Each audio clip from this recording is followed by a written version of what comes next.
संभाजीराजे छत्रपती आणि संयोगिताराजे छत्रपती यांनी देखील मतदानाचा हक्क जो आहे तो बजावलेला आहे। आपण जर बघितलं तर सकाळपासूनच या मतदान केंद्रावरती मोठी गर्दी जी आहे ती मतदारांची होताना पाहायला मिळते। स्वतः संभाजीराजे संयोगिताराजे देखील आलेत। संपूर्ण छत्रपती घराण्यातील 9 सदस्य या ठिकाणी मतदान करून गेलेत। काय उत्साह आहे, काय वातावरण वाटतं? छत्रपती शाहू महाराजांच्या माध्यमातून एक कोल्हापूर मध्ये एक चैतन्याचं वातावरण, एक उत्साहाचं वातावरण निर्माण झाले आणि त्या उत्साहात आम्ही सुद्धा सहभागी झालो होतो।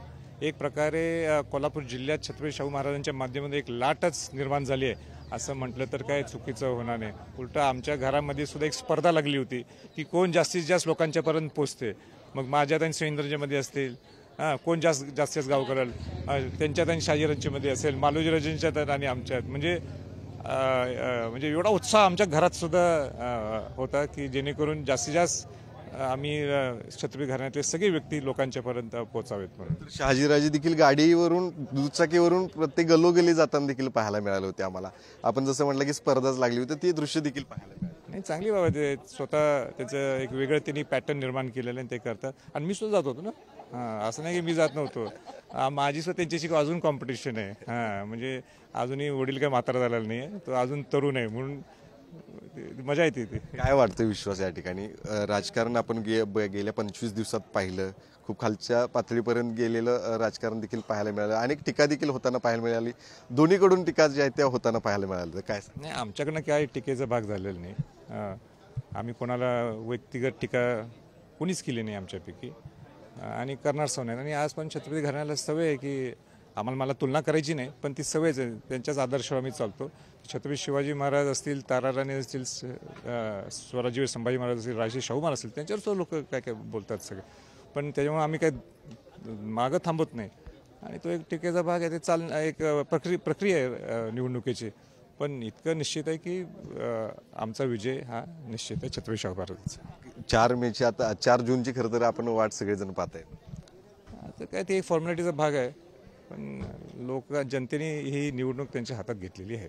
संयोगिताराजे देखील आहेत। राजे, काय एकंदरीत वातावरण आता? मतदान देखील केलेलं आहे, काय सांगाल? नाही, खूपच आनंदाचं वातावरण आहे। जिथं पण आम्ही जात होतो सगळ्या ग्रामीण भागात, शहरी भागात, खास करून ग्रामीण भागात, तो जो प्रेम आणि आशीर्वाद जो आम्हाला मिळून राहिला आहे तो बघूनच मन भारावून गेलं। तर राजे म्हणले तसे आमच्यात स्पर्धा लागली होती, आपण स्पर्धेमध्ये बीट केलं त्यांना? नाही, राजेंना बीट करणं शक्य नाही आहे, पण definitely with all my injuries मी खूप जास्त केलं। म्हणजे तो त्यांना हे ॲडव्हान्टेज काय मिळतो, तब्येत बरी नसताना सुद्धा अनेक गोष्टी त्याला मात करत त्यांनी हा एवढा प्रचार केला, म्हणून त्या बाबतीत म्हटलं तर ते आम्हाला पुढे गेले। म्हणजे कारण की निश्चितच स्पाइन इंजुरी आहे मला, आणि त्याच्यात म्हणजे जवळजवळ 250 गावं करणं इज नो जोक, आणि पण तो आनंद वाटला करताना। काय विश्वास वाटतोय एकंदरीतलं हे वातावरण इथलं कोल्हापूर? मी एवढंच सांगेन की जेव्हा गरज होती तेव्हा ताराबाई राणे साहेब हे स्वराज्य वाचवायला आल्या। 50% मतदान महिलांचं आहे, आणि तसंच आवाहन मी केलेलं आहे की महिलांनी आपला योग्य लोकप्रतिनिधी निवडावा, आणि ते निश्चित निवडणार, आणि आमचाच विजय आहे हा विश्वास आहे। नक्कीच धन्यवाद आमच्याशी बोलल्याबद्दल। तर हे सगळे शाहू छत्रपती महाराज यांच्या परिवारातील सगळे सदस्य होते, त्यांनी या ठिकाणी मतदानाचा अधिकार जो आहे तो बजावला, आणि नक्कीच आमचा विजय जो आहे तो या निवडणुकीमध्ये होईल असा विश्वास सुद्धा त्यांनी व्यक्त केलेला आहे। कॅमेरामन ओंकार वळवडेसह शेखर पाटील, पुढारी न्यूज, कोल्हापूर।